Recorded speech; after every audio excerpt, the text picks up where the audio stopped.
우리 하나님 말씀 같이 보겠습니다. 고린도전서 16장 1절에서 4절입니다.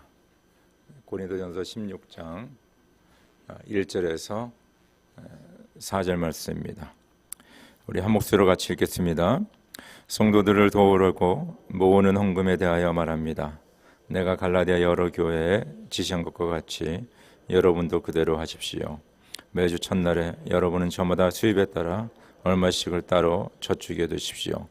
그래서 내가 갈 때 그제야 헌금하는 일이 없어야 할 것입니다. 내가 그리로 가게 되면 그때 여러분이 선정한 사람에게 내가 편지를 써주어서 그가 여러분의 선물을 가지고 예루살렘으로 가게 하겠습니다. 나도 가는 것이 좋다면 그들은 나와 함께 갈 것입니다. 아멘.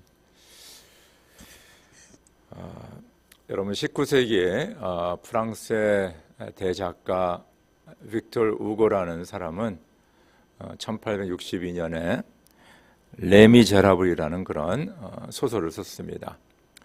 그래서 아마 여러분들 다 대부분 이 소설을 읽었을 것이고 또 뮤지컬로 또 영화로도 나와서 많이들 그 내용을 알 수 있을 것입니다. 이 빅토르 우고는 19세기에 특별히 초에 가나안에 허덕이는 그 서민들에 대해서 특별히 1832년도에 있었던 프랑스의 6월 봉기를 소재로 이 소설을 썼습니다. 특별히 그 소설 안에 이 장발장이라는 사람은 그 7의 조카를 부양하고 있었는데 다 굶어 죽게 생긴 거예요. 그러니까 이 장발장이 큰 빵을 훔치게 됩니다. 그것을 훔쳐서 그 결과로 19년에 감옥살이를 하게 됩니다. 19년 동안 감옥살 빵을 훔쳐가고 그래서 엄청난 그 고난을 당하게 됐는데 이제 소설에서 이 사람이 이제 삶이 변하게 됩니다. 그래서 나중에 시장이 되고 가난한 사람을 돕고 어떤 그 어린 여자아이를 자기의 양녀로 삼고 등등 좋은 일을 이제 많이 하게 됩니다. 그래서 이 소설을 읽고 또 우리가 그 영화나 그 뮤지컬을 보게 되면요, 거기에 뭐 여러 가지 뭐 소재가 많이 있죠. 근데 그 중에 하나는 바로 의식주에 대한 이야기입니다. 의식주, 경제적인 이야기를 얘기하고 있습니다. 우리 한국말에 이런 말이 있지 않습니까?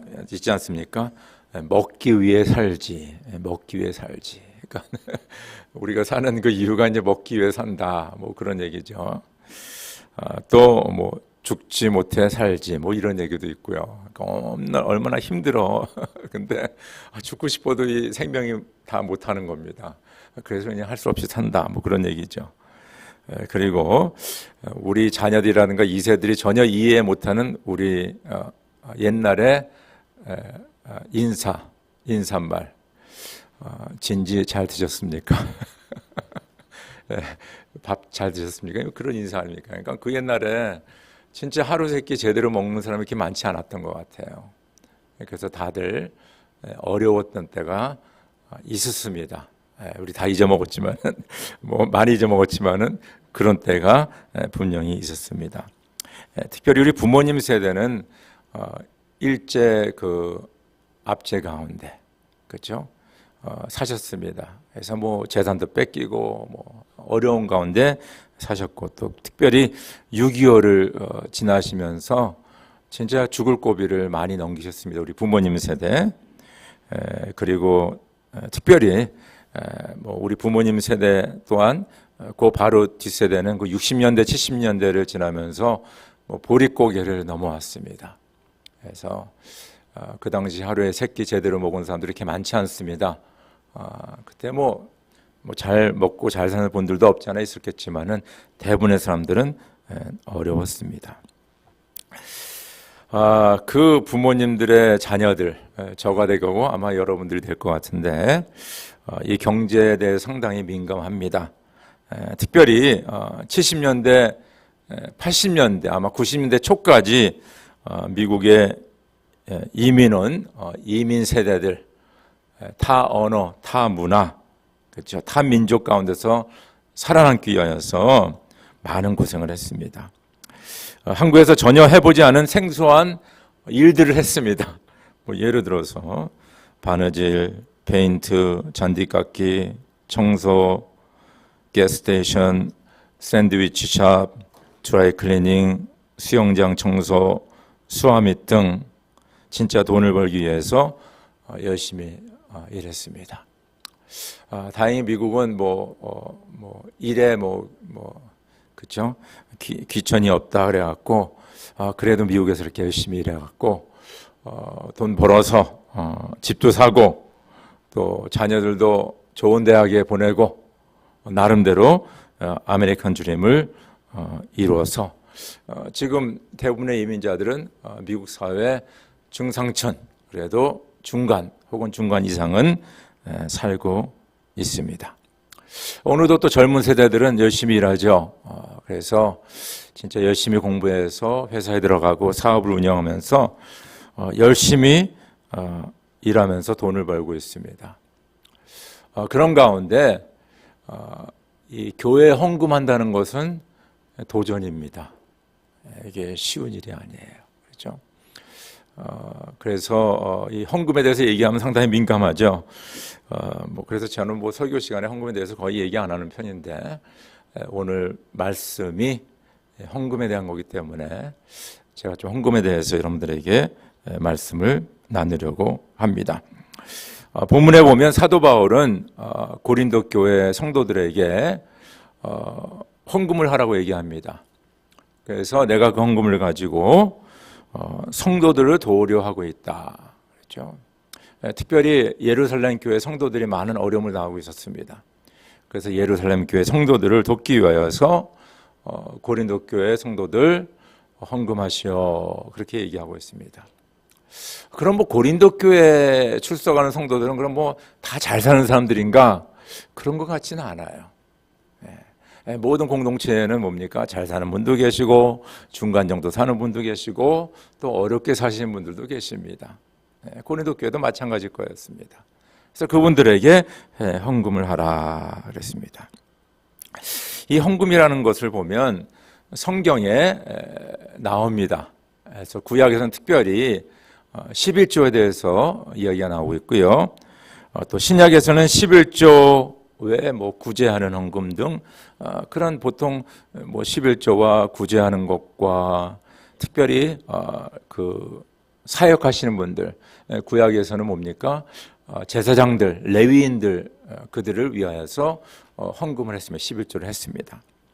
그래서 레위기 27장 30절에 보니까 땅의 10분의 1 곧 땅에서 난 것의 10분의 1은 밭에서 난 곡식이든지 나무에 달린 열매든지 모두 주에게 속한 것이니 주에게 바쳐야 할 거룩한 것이다. 여러분의 소득의 10분의 1, 그 밭에 나는 것의 10분의 1은 하나님의 것이다. 그 하나님 앞에 드려라 그렇게 얘기하고 있습니다. 말라기 3장 8절에 보니까 사람이 어찌 하나님의 것을 도둑질하겠느냐? 그러나 너희는 나의 것을 도둑질하고도 말하기를 우리가 어떻게 주의 것을 도둑질하였나이까 하는도다. 이는 곧 11조와 봉헌물이다. 말라기 3장 10절에 만군의 여호와가 이르노라 너희의 온전한 11조를 창고에 들여 나의 집에 양식이 있게 하고 그것으로 나를 시험하여 내가 하늘 문을 열고 너희에게 복을 쌓을 곳이 없도록 붙지 아니하나 보아라 라고 구약에서는 말씀하고 있습니다. 신약에서는 예수님께서 이렇게 말씀하셨어요. 마태복음 23장 23절에 율법학자들과 바리새파 사람들아 위선자들아 너희에게 화가 있다. 너희는 박하와 회양과 근채에 11조를 드리면서 정의와 자비와 신의와 같은 율법의 더 중요한 요소들은 버렸다. 그것들도 소홀히 하지 않아야 했지만 그것들은 뭐냐면 11조를 얘기합니다. 이것들도 마땅히 행해야 한다. 이것들은 뭐냐면 정의와 자비와 신의 이런 것들을 너희가 행해야 한다. 그러니까 구약에 말하는 11조도 너희들이 온전히 드려야 되지만은 또한 정의를 행하고 자비를 베풀고 신의를 지키는 그런 행동을 해야 된다. 그래서 이 11조와 헌금은요, 바로 우리의 신앙을 이야기하고 있습니다. 이건 분명합니다. 저 여러분들의 믿음을 얘기하는 거예요. 무엇을 믿느냐? 내가 하나님을 믿느냐? 하나님을 믿느냐? 하나님의 말씀에 내가 따르느냐? 그것이 바로 11조와 헌금의 의미입니다. 주님은 이렇게 말씀하십니다. 마태복음 6장 21절에 너의 보물이 있는 곳에 너의 마음도 있을 것이다. 그렇죠? 이건 뭐 정확하죠. 여러분들 아마 돈에 대해서 민감하고 돈이 어디 있어 그거에 대해서 아마 항상 기억하고 있을 것입니다. 마태복음 6장 24절에 아무도 두 주인을 섬기지 못한다. 한쪽을 미워하고 다른 쪽을 사랑하거나 한쪽을 중히 여기고 다른 쪽을 업신 여길 것이다. 너희는 하나님과 재물을 아울러 섬길 수 없다. 그렇죠? 이것은 무엇을 의미하냐 하면 예수님 당시도 그랬고 지금도 그랬고 하나님이 우리의 하나님이 되어야 되는데 하나님과 재물을 동등하게 혹은 하나님보다 재물을 먼저 생각하고 귀하게 여기고 또 그것을 위하여서 살아가는 사람들이 있다는 것을 말하는데 주님께서는 그건 불가능하다는 겁니다. 네가 재물을 섬기던가 하나님을 섬기던가 둘 중에 하나지 뭐 둘이 같이 섬기고 이런 거는 있을 수 없다라고 말씀하고 있습니다. 그러니까 지금 현재 우리가 물질 만능주의 가운데 살고 있지 않습니까? 돈이면 다 할 수 있다. 특별히 이렇게 한국 드라마 이렇게 보면요, 진짜 돈이면 다 할 수 있는 것처럼 사람들이 생각하고 또 행동하는 것을 우리가 볼 수가 있습니다. 그렇기 때문에 11조 헌금은 여러분의 신앙 간증입니다. 나의 신앙 간증입니다. 비록 의식주가 절대적으로 중요하고 필요하지만은 하나님께서 내가 주님 앞에 11조 헌금을 드릴 적에 나의 부족한 부분을 채워줄 뿐만 아니라 하나님께서 풍성하게 나의 삶을 채워주시고 복을 내려주신다는 그런 믿음의 고백입니다. 그래서 우리가 예수를 믿는다, 신앙생활을 우리가 올바로 한다 그러면요 11조 헌금 생활은 절대적입니다. 이거는 뭐 해도 되고 안 돼도 되는 그런 것이 아니라 절대적입니다. 그래서 여러분들의 신앙의 그 기준을 정할 적에 한번 이렇게 생각해 보세요. 뭐 내가 선한 일을 하고 좋은 말을 하고 뭐 봉사 많이 하고 뭐 그런 쪽으로도 여러분의 신앙의 그 척도라고 할까 생각할 수 있지만은 내가 오늘 하나님 앞에 온전한 11조 헌금 생활하고 있느냐 안 하느냐 거기에 한번 생각해 보시기 바랍니다. 그럼 여러분들 아주 선명하게 알 것입니다. Very clear. 요새 많은 분들이 그냥 헌금하면 됐죠. 내가 뭐 열심히 벌어서 헌금하면 됐죠. 이거 또 반은 맞는 말이에요. 그러나 헌금은 얼마큼 할 거예요? 뭐 10불 할 거예요? 100불 할 거예요? 1000불 할 거예요? 10,000불 할 거예요? 그 기준을 정해준 게 11조예요. 11조가 바로 그 기준입니다. 그래서 그 주님께서 그 기준을 정해주셨어요. 그래서 그 기준을 생각하시고 여러분들이 헌금 생활하시면 돼요. 헌금 분명히 해야 됩니다. 그러나 그 기준이 무엇인가? 성경에서는 11조를 말합니다. 그래서 헌금은요 풍족할 때나 부족할 때나 하는 겁니다. 내가 돈이 많을 때도 하고 돈이 없을 때도 하는 거예요. 뭐 어느 뭐 분위기에 따라서 상황에 따라서 그런 것이 아니라 헌금 생활은 항상 하는 것이니까 구약에서 주신 말씀, 신약에서 주신 말씀이 너가 좀 잘 나갈 때 헌금해라 그런 얘기 한 적이 없어요. 그냥 모든 보편적인 삶 속에서 있을 때, 왜냐하면 우리 삶을 보면 있을 때도 있고 없을 때도 있고 그러지 않습니까? 그 가운데서 우리가 헌금 생활을 하는 것입니다. 무엇보다도 자원하여 하는 거예요. 누가 막 그냥 그게 아니라 여부름이 자원해서 하는 거예요. 그래서 헌금 생활할 적에요 뭐 누구 뭐 눈치 볼 필요도 없고요.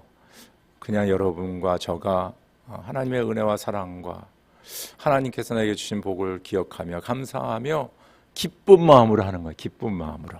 할렐루야. 네, 기쁜 마음으로 하는 거예요. 네. 여러분이 뭐 안 하거나 못 하거나 뭐 그거는 하나님과 여러분 사이의 관계에서 이루어지는 일이고, 헌금을 하게 되면 감사함으로 기쁜 마음으로 하시기를 간절히 바랍니다. 오늘 말씀 좀 같이 구체적으로 보겠는데요.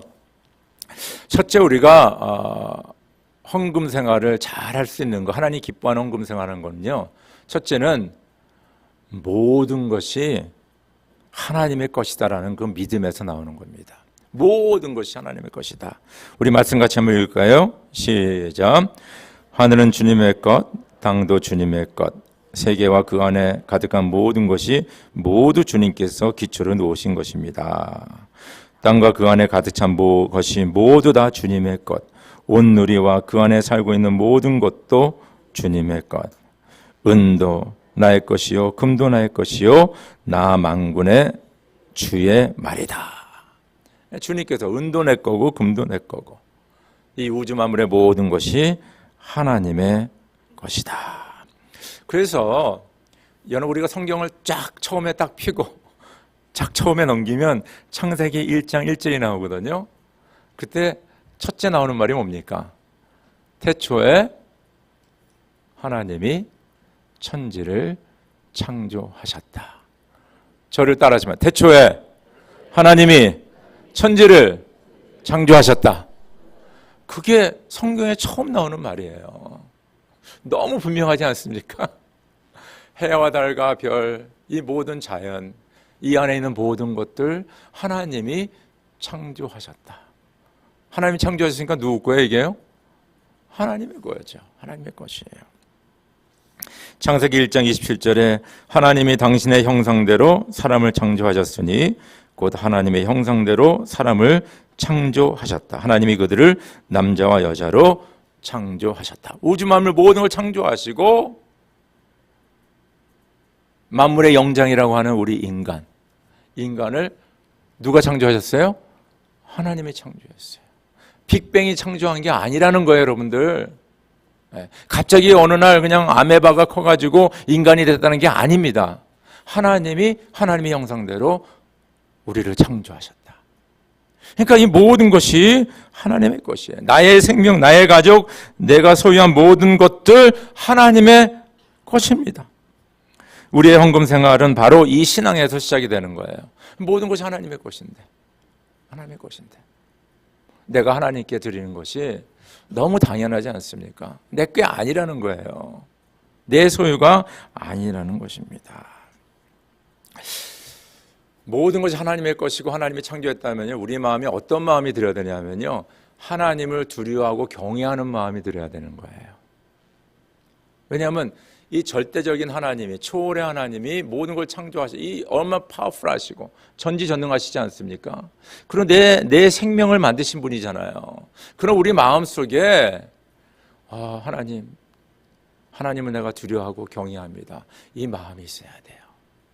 그래서 성경은 뭡니까? 하나님의 사랑, 내가 하나님을 먼저 사랑하자에 앞서서요, 하나님을 경외하는 것이 모든 지식의 뭐라 그랬어요? 근본이라 그랬어요. 여호와를 경외하는 것이 지혜의 근본이요 거룩한 자를 아는 것이 명철이니라. 너희 시대에 평안함이 있으며 구원과 지혜와 지식이 풍성할 것이니 여호와를 경외함이 너의 보배니라. 그래서 우리가 헌금 생활하는 것이 이 모든 것이 하나님의 것인데, 하나님께서 11조를 하라, 헌금을 하라 했으니까 하나님의 것 내가 하나님께 드린다. 그래, 모든 것이 하나님의 것이고 나를 창조하시고 그런 전지전능하신 분이니까 내가 두렵고 떨리는 마음으로, 경외하는 마음으로 그 말씀에 내가 순종한다. 그러면서 하나님 앞에 11조 헌금을 드리는 거예요. 아멘입니까? 여러분의 이런 신앙 고백이 있고 이런 믿음이 있으면요, 진짜 헌금 생활하고 11조 하는 게 전혀 부담이 되지 않고요, 도리어 감사와 기쁨이 되는 것입니다. 좀 이상해요. 어떤 분은 막 그냥 막 11조하고 막 헌금 생활하고 저 사람 도대체 왜 저래? 뭐 돈이 뭐 남아도 오나? 뭐 이렇게 생각하시는 분도 없지 않은데 아니 그게 아니에요. 그분들은 감사와 기쁨으로 하나님을 경외함으로 하나님의 것이니까 기쁘게 드리는 거예요. 이상하게 생각하지 마세요. 그분들이 뭐 바보입니까? 열심히 일 안 했습니까? 뭐 돈이 하늘에서 그냥 뚝 떨어져서 하는 겁니까? 저와 여러분처럼 열심히 일해서 번 돈이에요, 전부 다요. 그럼에도 불구하고 하는 것은, 이 모든 것은 하나님의 것이다. 아멘입니까? 진짜 이거 꼭 마음에 새기세요. 두 번째는 내가 소유한 모든 것은 하나님이 주신 것이다. 내가 소유한 모든 것은 하나님이 주신 것이다. 같이 읽읍시다. 시작. 당신들의 마음속으로 이 재물은 내 능력과 내 손의 힘으로 모은 것이라고 생각할 것 같아서 걱정이 됩니다. 그러나 주 당신들의 하나님이 당신들의 조상에게 맹세하신 그 언약을 이루시려고 오늘 이렇게 재산을 모으도록 당신들에게 힘을 주셨음을 당신들은 기억해야 합니다. 이렇게 말하였다. 모태에서 빈손으로 태어났으니 죽을 때도 빈손으로 돌아갈 것입니다. 주신 분도 주님이시요 가져가신 분도 주님이시니 주님의 이름을 찬양할 뿐입니다. 모든 것은 하나님의 것이다. 두 번째는 뭡니까? 내가 소유한 것들은 하나님이 나에게 주신 것이다. 진짜 밑바닥에서 열심히 일해서 큰 돈을 버신 분들을 자수성가했다. 뭐 이렇게 얘기합니다. 내가 피땀으로 흘려서 열심히 일해서 나의 힘으로 나의 능력으로 내가 노력해서 내 지혜로 이렇게 돈을 많이 벌었다 라고 혹시 자랑하시는 분은요 빨리 그 생각을 접으시기 바랍니다. 제가 이렇게 목회하면서 이렇게 여러분들의 삶을 바라보고 또 밖에 있는 분들 또 얘기 듣고 이렇게 보면요 이 돈 버는 게 쉽지가 않아요. 첫째, 돈 버는 게 쉽지 않습니다. 그래서 미국의 대부분의 사람들은요 페이책 바이 페이책으로 먹고 사는 거예요. 이렇게 은행에다 뭐 100만 불 이렇게 재놓고 살아가는 사람 그렇게 많지 않아요. 아주 극히 드뭅니다. 많은 경우에 마이너스의 경우가 되게 많아요. 두 번째, 이렇게 사업에서 성공하신 분들 보면요 막 자기가 계획해가지고 돈 버신 분들, 제가 듣는 분 중에서는 그런 분들이 내 기억에는 한 분도 없는 것 같아요. 그냥 우연하게 어디다 투자를 했는데 그냥 심심풀이로 그 비트코인 뭐 50전 1불짜리 한 100개 사놨는데 뭐 이런 분들이 계세요. 내가 아이폰을 사용하고 아마존에서 물건을 사니까 내가 거기 스탁 좀 사야 되겠다.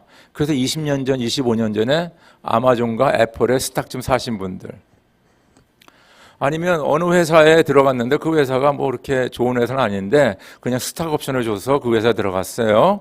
근데 10년, 15년에 그 회사가 대박이 나가지고 테슬라처럼 엄청난 부자가 된 사람들도 있습니다. 대부분 그래요, 여러분들. 내가 막 계획해가지고 뭐 해가지고 부자 된 사람 저는 아직까지는 제가 들어보지는 못했습니다.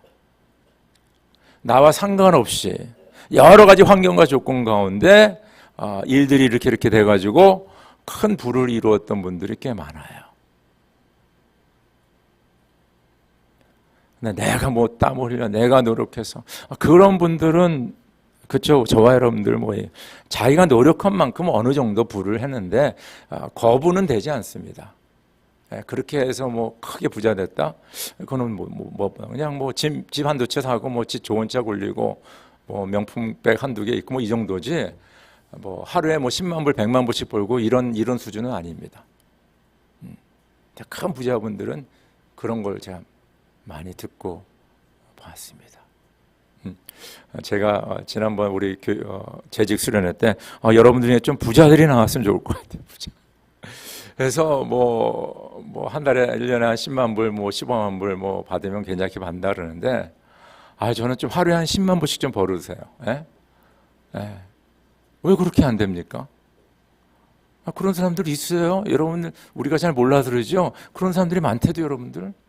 뭐 탑 1%, 5% 그렇게 좀 되세요, 여러분들. 그래서 주님을 위해서 또 가난한 자들 위해서 좀 팍팍 쓰세요. 예? 좋은 일에 좀 많이 쓰세요. 전 여러분들이 다 부자가 됐으면 좋을 것 같아요. 진짜 그렇습니다. 예. 근데 이것은 내가 뭐 자수성가해서 아주 극히 드뭅니다. 내가 만약에 혹시 내가 땀 흘려가지고 내가 노력해가지고 내가 지혜로워서 내가 잘나가지고 돈 벌었다, 빨리 그 생각 접으시기 바랍니다. 하나님은 교만한 자를 물리치십니다. 그리고 저 여러분들이 지금 가지고 있는 것들은 하나님이 주신 것입니다. 누가복음 12장 16절에서 21절을 보니까 예수님께서 어리석은 부자에 대해서 비유를 말씀하십니다. 그는 밭에 많은 소출을 거뒀다는 것은 그만큼 노력했다는 것이고 그만큼 비즈니스를 잘했다는 것입니다. 자, 쌓아둘 곳이 없구나, 곡간을 새로 져야 되겠다, 지금 그렇게 고민할 정도로 엄청난 부를 갖게 됩니다. 그래서 큰 곡간을 짓습니다. 그래서 부자는 이렇게 얘기합니다. 그리고 내 영혼에게 말하겠다. 영혼아, 여러 해 동안 쓸 많은 물건을 쌓아두었으니 너는 마음 놓고 먹고 마시고 즐겨라. 그 예수님의 비유입니다. 그래서 또 예수님의 비유에서 하나님은 이렇게 말합니다. 그러나 하나님께서 말씀하셨다. 어리석은 사람아, 오늘 밤에 내 영혼을 네게서 도로 찾을 것이다. 그러면 네가 장만한 것들이 누구의 것이 되겠느냐? 자기를 위해서는 재물을 쌓아두면서도 하나님께 대하여는 부유하지 못한 사람은 이와 같다. 내가 먹고 살고 잘 살기 위해서 많이 쌓아둔 자들, 그 교만한 자들은 하나님께서 그 영혼을 도로 찾을 것인데, 그럼 네가 어떻게 할 것인가? 너무 안타까운 이야기죠. 그래서 기독교 신앙의 핵심은 뭐냐면 나 중심에서 하나님 중심으로 가는 겁니다. 이전에는 다 나 중심이에요. 내가 돈 벌어서 나를 위해서, 내가 부자가 돼가지고 내가 잘 먹고 잘 살고 더 큰 집과 더 좋은 차와 더 부를 누리며 더 돈을 왕창만창하게 쓰고 편안하게 즐겁게 살아가는 것이 예수 믿기 전이라면, 예수 믿는다면 뭐요? 하나님 중심으로, 하나님 위해서, 하나님 나라를 위해서, 하나님께서 원하시는 하나님의 뜻을 이루기 위해서, 그것이 바로 우리의 신앙입니다. 그래서 신명기에서 모세는 이렇게 말하지 않습니까? 당신들이 마음속으로 이 재물은 내 능력과 내 손으로 모은 것이라고 생각할 것 같아 내가 걱정합니다. 왜냐하면 가나안 땅에 들어가면 이제 막 열심히 일하고 돈도 많이 벌고 막 그럴 거거든요. 그런데 내가 잘해가지고 될 거라고 그렇게 생각할 것 같아서 걱정이 된다는 겁니다. 오늘 이렇게 재산을 모으도록 당신들에게 힘을 주셨음을 당신들은 기억해야 됩니다. 하나님께서 도와서 당신들이 부자 된 것을 기억해야 됩니다. 욥은 뭡니까? 고난 가운데 자기의 육신이 다 망가지고 자녀들이 죽고 재산이 다 없어지고 자기의 부인도 자기를 떠났을 적에 모태에서 빈손으로 태어났으니 죽을 때에도 빈손으로 돌아갈 것입니다. 너무 확실한 말이죠. 주신 분도 주님이시요 가져가신 분도 주님이시니 주님의 이름을 찬양할 뿐입니다. 와, 너무나 귀한 고백 아닙니까? 내가 지금 진짜 거짓뿐만 아니라 다 지금 버림을 받고 몸에 이렇게 그렇죠? 상처를 받은 가운데 있어도 주신 분도 주님이시요 가져가신 분도 하나님이시다. 주님의 이름을 찬양한다라고 얘기하고 있습니다. 여러분, 하나님이 나에게 주신 건강, 나에게 주신 가족, 그렇죠? 이런 교회, 직장과 사업, 모든 것들 하나님이 나에게 주셨어. 너무너무 감사해. 그래서 내가 기쁨으로 하나님 앞에 11조도 드리고 헌금도 드린다 라고 가능하다는 거예요. 근데 이 모든 것이 내가 했어 그러면요, 첫째 아깝죠. 두 번째는 뭡니까? 이것이 없을 적에는 뭡니까? 어떻게 되는 거예요? 좌절하고 디프레션하고 그렇게 되는 거예요. 그래서 이 모든 것 하나님이 주셨다. 기쁨으로 감사함으로 하나님 앞에 드리는 것입니다. 자, 감사 기쁨으로 헌금을 드리자. 같이 읽읍시다. 시작. 성도들을 도우려고 모으는 헌금에 대하여 말합니다. 내가 갈라디아 여러 교회에 지시한 것과 같이 여러분도 그대로 하십시오. 매주 첫날에 여러분은 저마다 수입에 따라 얼마씩을 따로 저축해 두십시오. 그래서 내가 갈 때 그제야 헌금하는 일이 없어야 할 것입니다. 각자 마음에 정한 대로 해야 하고 아까워하면서 내거나 마지못해서 하는 일은 없어야 합니다. 하나님께서는 기쁜 마음으로 내는 사람을 사랑하십니다. 하나님께서는 여러분에게 온갖 은혜가 넘치게 하실 것입니다. 그러므로 여러분은 모든 일에 언제나 쓸 것을 넉넉하게 가지게 되어서 온갖 선한 일을 얼마든지 할 수 있습니다. 여기에 헌금하는 그 여러 프린시플, 원리를 얘기하죠. 매주 첫날, 주일을 얘기하는 거예요. 그러니까 주일날 여러분들 헌금을 해라. 헌금을 해라. 그렇죠? 준비해. 그러니까 주일날 헌금할 것 항상 계획하고 해야 됩니다. 두 번째는 수입에 따라 해라. 그러니까 수입에 따라는 뭐냐면요. 내가 100불이면 11조 10불, 1000불이면 100불, 10,000불이면 1000불, 뭐 10만 불이면 10,000불. 이렇게 수입에 따라서 여러분들이 헌금 생활을 해라. 그래서 어린이들부터 어른까지, 직장인, 사업가, 적은 돈, 큰 돈 상관없이 헌금 생활을 해야 되는 겁니다. 그래서 우리 자녀를 가신 우리 부모님들 어렸을 때부터 헌금 생활을 가르치세요. 그럼 너무 자연스럽게 해요. 우리 애들도 돈 벌면 11조를 꼭 합니다. 우리 어렸을 때부터 했거든요. 세뱃돈 받은 것부터 11조를 가르쳤고 헌금을 가르쳤어요. 그러니까 얘네들은 당연히 내가 돈을 벌으면 헌금하고 11조 하는 것을 알고 있어요. 그러니까 너무 쉬워. 자녀들에게 그걸 꼭 가르치시기 바랍니다. 이 미국 교회 같은 경우는요, 참 이분들은 대단하세요. 내년도 예산을 세우는데 미국 교회는 뭘 보고 세우냐 하면 2022년도 연말에 성도들이 헌금 작정을 합니다. 내가 금년에 이만큼 벌었습니다. 그래서 2023년에는 이만큼 벌 것 같은데 2023년도에는 내가 10,000불을 헌금하겠습니다. 이만큼을 헌금하겠습니다. 그 작정을 해요. 그러면 교회 그 재정부에서 내년도에 이렇게 작정한 분이 한 20만 불 되네? 그럼 내년도 예산 우리 20만 불에 사자. 뭐 이렇게 되는 거예요, 여러분들. 미국 사람들 대단합니다. 그래서 12개월 딱 그 헌금 딱 해가지고 매달 얼마씩 딱 해가지고 헌금하세요, 이분들은. 여러분 한번 생각해 보시기 바랍니다.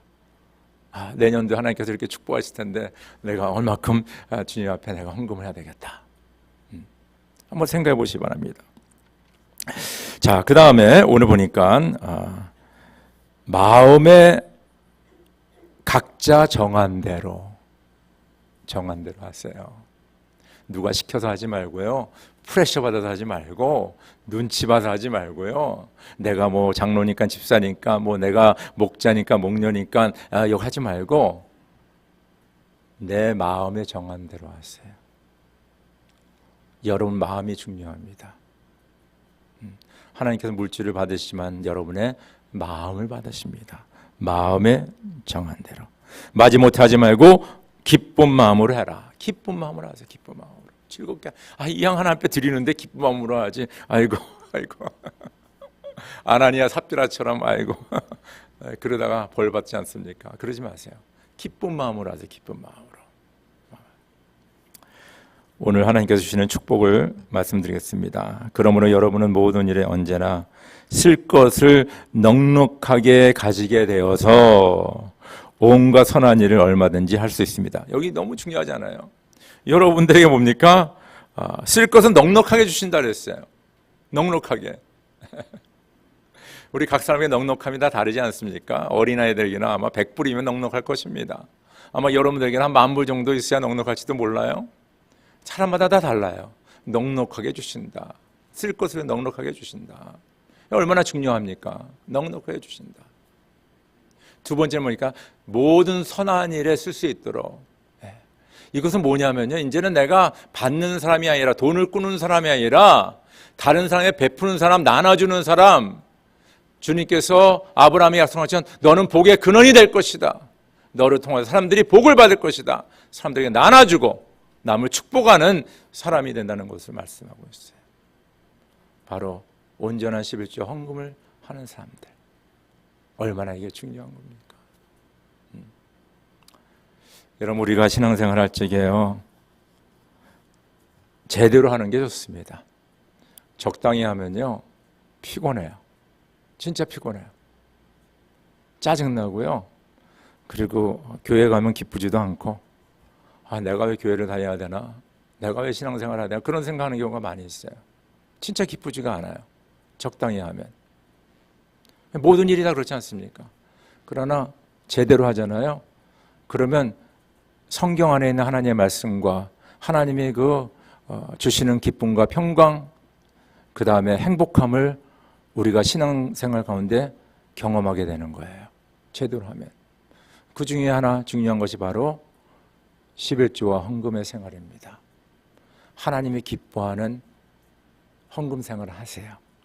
그리고 하나님의 이런 놀라운 축복을 받는 우리 모두가 되기를 주의 이름으로 축원합니다. 우리 함께 기도드리죠.